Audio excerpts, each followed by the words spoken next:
নমস্কাৰ দৰ্শকসকল, এই মুহূৰ্তত আহি পৰিছে আজিৰ দিনটোৰ কেইবাটাও বিগ ব্ৰেকিং নিউজ, গুৰুত্বপূৰ্ণ খবৰ। অৰুণোদয় আঁচনি হিতাধিকাৰীসকলৰ বেংক একাউণ্টত সোমাই যাব 2 মাহৰ 6,000 টকা। লাখপতি বাইদেউ আঁচনিত 10,000 টকা লাভ কৰা গোটৰ প্ৰতিগৰাকী মহিলাৰ বাবে আহি পৰিছে বৃহৎ সুখবৰ। তেওঁলোকৰ বেংক একাউণ্টত সোমাই যাব 25,000 টকা, লগতে লাভ কৰিব এটা নতুন আঁচনিৰ সুবিধা।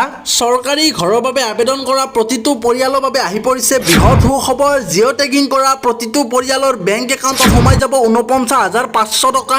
ৰেচন কাৰ্ড থকা প্ৰতিটো পৰিয়ালৰ বাবে আহি পৰিছে ডাঙৰ খবৰ। ৰেচন কাৰ্ড থাকিলে লাভ কৰিব এইসমূহ সুবিধা, লগতে লাভ কৰিব নতুন আঁচনিৰ সুবিধা। বাজেটত বৃহৎ ঘোষণা কৰা হৈছে ৰেচন কাৰ্ড থকা পৰিয়ালসকলৰ বাবে।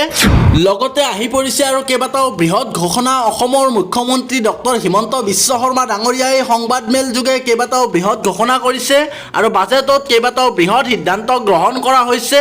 আটাইখিনি খবৰ জানিবৰ বাবে ভিডিঅ'টো স্কিপ নকৰাকৈ শেষলৈকে চাই থাকক। ট্ৰিপুলৰ জৰিয়তে আৰু 50,000 যুৱকক 2 লাখকৈ আৰ্থিক সাহায্য আৰু ইতিমধ্যে সাহায্য পাই থকা যুৱকসকলক ক্ৰমাগতভাৱে আঁচনিখনৰ মাজলৈ লৈ যোৱাৰ কথা আমি এনাউন্স কৰিছোঁ। লাখপতি বাইদেউৰ ক্ষেত্ৰত আগতে গ্ৰুপে লোন পালে তাৰ ৰেজিষ্ট্ৰেশ্যন আদি চৰকাৰে ৰেহাই দিছিল। এইবাৰ আমি উল্লেখ কৰিছোঁ গ্ৰুপ নহয়, ইণ্ডিভিজুৱেল বাবেও যদি কোনোবা আই মাতৃয়ে লাখপতি বাইদেৱে বেংকৰ পৰা লোন পায়, আমি ষ্টাম্প ডিউটি আদি সম্পূৰ্ণ ৰেহাই দিম আৰু 9 লাখ লাখপতি বাইদেৱে লোন পাব যাতে পাৰে তাৰ কাৰণে আমি ক্ৰেডিট গেৰেণ্টি ফাণ্ডৰ আমি নিৰ্মাণ কৰিম। আমাৰ ৰাজ্যৰ দুটা আমি ডাঙৰ আঁচনি হাতত লৈছোঁ। আগষ্ট মাহৰ পৰা পুনৰ বিতৰণ কৰা হ'ব অৰুণোদয় আঁচনিৰ ধন। বাজেটত বৃহৎ ঘোষণা কৰা হৈছে। লাখ লাখ অৰুণোদয় হিতাধিকাৰী মহিলাৰ বাবে ভাল খবৰ। লাখ লাখ অৰুণোদয় হিতাধিকাৰীয়ে লাভ কৰিব অৰুণোদয় আঁচনিৰ ধন। যোগ্য প্ৰত্যেকগৰাকী হিতাধিকাৰীয়ে লাভ কৰিব আঁচনিৰ ধন। অৰুণোদয় আঁচনি হিতাধিকাৰীসকলৰ বাবে বৃহৎ সুখবৰ আৰু অযোগ্যসকল বাদ পৰিব এই আঁচনিৰ ধন লাভৰ পৰা। অৰুণোদয় আঁচনি হিতাধিকাৰীসকলৰ বাবে বৃহৎ সুখবৰ। বিধানসভাত বৃহৎ ঘোষণা কৰিছে মন্ত্ৰী জয়ন্ত মল্ল বৰুৱাই আৰু বিত্তমন্ত্ৰী জয়ন্ত মল্ল বৰুৱাই অৰুণোদয় আঁচনিক লৈ বৃহৎ ঘোষণা কৰিছে। আগষ্ট মাহৰ পৰা পুনৰ বিতৰণ কৰা হ'ব অৰুণোদয় আঁচনিৰ ধন আৰু লাখ লাখ অৰুণোদয় হিতাধিকাৰী মহিলাৰ বাবে ভাল খবৰ, কিয়নো আগষ্ট মাহৰ পৰাই তেওঁলোকে লাভ কৰিব এই আঁচনিৰ ধন। যোগ্য বিবেচিত প্ৰতিগৰাকী হিতাধিকাৰীয়ে লাভ কৰিব এই আঁচনিৰ ধন আৰু বহুতে অপেক্ষা কৰি আছিলে অৰুণোদয় আঁচনিৰ বাবে, সেইবাবে আহি পৰিছে তেওঁলোকৰ বাবে বৃহৎ সুখবৰ। আগষ্টৰ পৰা তেওঁলোকে আগৰ নিচিনাকৈ নিয়মীয়াকৈ লাভ কৰিব অৰুণোদয় আঁচনিৰ ধন আৰু এই কথা বিধানসভাত জয়ন্ত মল্ল বৰুৱা ডাঙৰীয়াই উল্লেখ কৰিছে। আৰু অসম বাজেট 2026-27 বৰ্ষত সৰ্বাংগীন আৰু কল্যাণমুখী সেৱাৰ ভগীৰথী যাত্ৰা, আৰু তাতে উল্লেখ কৰিছে অৰুণোদয় আগষ্ট 2026 পৰা পুনৰ আৰম্ভ কৰা হ'ব। মহিলা নেতৃত্বাধীন 40 লাখ পৰিয়াল হ'ব লাভান্বিত। NFSA কাৰ্ড ধাৰকসকলৰ বাবে 2026 চনৰ আগষ্ট মাহৰ পৰা সুলভ মূল্যৰ দোকানত ৰাজ সাহায্যযুক্ত মচুৰ দাইল আৰু চেনি বিতৰণ পুনৰ আৰম্ভ হ'ব। তেওঁলোকৰ বাবে বৃহৎ সুখবৰ যিসকলৰ ৰেচন কাৰ্ড আছে। আগষ্ট মাহৰ পৰা পুনৰ আৰম্ভ হ'ব উদাসীন ভকতৰ বাবে বিত্তীয় সাহায্য প্ৰদান।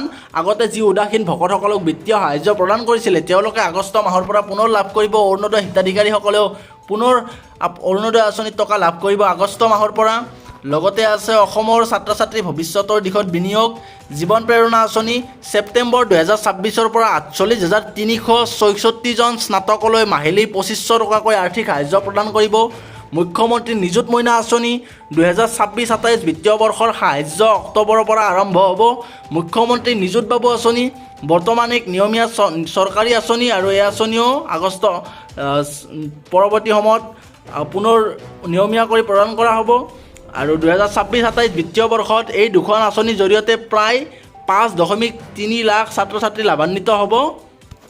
আৰু কেইবাটাও গুৰুত্বপূৰ্ণ ঘোষণা আছে। কৃষকৰ সন্মান সুনিশ্চিতকৰণ 2025-26 বিত্তীয় বৰ্ষত 8 লাখ মেট্ৰিক টনেৰে ধান ক্ৰয়ে অভিলেখ সৃষ্টি। ধান আৰু মাকৈ ক্ৰয়ত প্ৰতি কুইণ্টলত 200 টকাৰ টপ আপ ৰেহাইৰ সৈতে ৰাজ্যিক ন্যূনতম সমৰ্থন মূল্য আৰু সৰিয়হ ক্ৰয়ত প্ৰতি কুইণ্টলত 300 টকাৰ টপ আপ ৰেহাইৰ অব্যাহত থাকিব। দুগ্ধ উৎপাদনকাৰীসকলক সহায় কৰিবলৈ প্ৰতি লিটাৰত 5 টকাৰ ব্যৱধান পূৰণ সমৰ্থন আঁচনি অব্যাহত থাকিব। চাহ বাগিচাৰ গৰ্ভৱতী শ্ৰমিক মহিলালৈ 15,000 টকাৰ আৰ্থিক সাহায্য অব্যাহত থাকিব আৰু ইয়াৰ দ্বাৰা লাভান্বিত হ'ব প্ৰায় 35,000 মহিলা। আৰু যি মুখ্যমন্ত্ৰী আত্মনিৰ্ভৰ আঁচনিৰ অধীনত এই বিত্তীয় বৰ্ষত 50,000 নতুন উদ্যোগীক সহায় কৰা হ'ব। 1 লাখ হিতাধিকাৰীক ইতিমধ্যে প্ৰদান কৰা হৈছে। আৰু EDP সম্পূৰ্ণ হোৱাৰ পিছত 75,000 মুখ্যমন্ত্ৰী আত্মনিৰ্ভৰ অসম অভিযান হিতাধিকাৰীৰ বাবে বাকী থকা আৰ্থিক সাহায্য। আৰু মুখ্যমন্ত্ৰীয়ে এইদৰে কেইবাটাও গুৰুত্বপূৰ্ণ পোষ্ট তেখেতৰ ফেচবুকত কৰিছে। অসম বাজেটক লৈ, অসম বাজেটত কৰ্মচাৰী কল্যাণক লৈও কেইবাটাও গুৰুত্বপূৰ্ণ সিদ্ধান্ত আছে ইয়াত অসমৰ কৰ্মচাৰীসকলৰ বাবে। আৰু গুৱাহাটীত আহি আছে মেট্ৰ' ৰেল সেৱা আহি আছে গুৱাহাটী ৰিং ৰোডৰ কাষেৰে বা ওপৰেৰে মেট্ৰ' ৰেল ব্যৱস্থা সংযুক্ত কৰাৰ সম্ভাৱনীয়তা সম্পৰ্কে সমীক্ষা চলি আছে। আৰু গুৱাহাটীৰ বাবে নতুন বিদ্যুৎ সংযোগ ব্যৱস্থা 2500 কোটি টকাৰ ভূগৰ্ভস্থ বিদ্যুৎ কেবলিং এতিয়াৰে পৰা গুৱাহাটীত এই নতুন ব্যৱস্থা কৰা হ'ব। মাটিৰ তলেৰে বিদ্যুতৰ তাঁৰবিলাক লৈ যোৱা হ'ব। আৰু মিছন চেনেহজৰী এইটো আগতে মুখ্যমন্ত্ৰীয়ে উল্লেখ কৰিছিল। অসমক সোণালী মুগা ৰেচমৰ বিশ্বব্যাপী কেন্দ্ৰ হিচাপে গঢ়ি তোলাৰ লক্ষ্য। 3 বছৰত 400 কোটি টকাৰ বিনিয়োগ। 2.6 লাখ পালনকাৰী কৃষক, তাঁতী আৰু উদ্যোগ লাভান্বিত হ'ব। অহা 5 বছৰত 2 লাখ নিযুক্তি লক্ষ্য চৰকাৰৰ। 2 লাখ চৰকাৰী চাকৰি প্ৰদানৰ লক্ষ্য চৰকাৰৰ। শীঘ্ৰে স্বাস্থ্য বিভাগত দিব বৃহৎ নিযুক্তি। স্বাস্থ্য বিভাগত কেইবা হাজাৰ পদ মুকলি হ'ব। মুঠ 33,240টা পদত নিযুক্তি দিব চৰকাৰে। কেৱল স্বাস্থ্য বিভাগতে কেইবাটাও পদ মুকলি হ'ব। এটকাও ঘোষ নিদিয়াকৈ চৰকাৰী চাকৰি লাভ কৰিব যুৱক যুৱতীয়ে। বাজেটত কেইবাটাও গুৰুত্বপূৰ্ণ বিষয় সন্নিৱিষ্ট কৰা হৈছে। 7খন বিশ্ববিদ্যালয়লৈ পৰ্যায়ক্ৰমে 100 কোটি টকাকৈ প্ৰদান কৰিব। চাহ শ্ৰমিকৰ 1,44,000 পৰিয়ালে ভূমি লাভ কৰিব। চাহ শ্ৰমিকসকলৰ বাবে ভাল খবৰ। গৃহহীন প্ৰতিটো পৰিয়ালে লাভ কৰিব চৰকাৰী পকী ঘৰ। আৰু যিসকল পৰিয়ালৰ চৰকাৰী পকী ঘৰ নাই তেওঁলোকে লাভ কৰিব। ছেপ্টেম্বৰৰ পৰা স্নাতক শিক্ষাৰ্থীয়ে পাব 2,000কৈ টকা। আৰু ছেপ্টেম্বৰৰ পৰা স্নাতক শিক্ষাৰ্থীসকলে 2,000কৈ টকা লাভ কৰিব।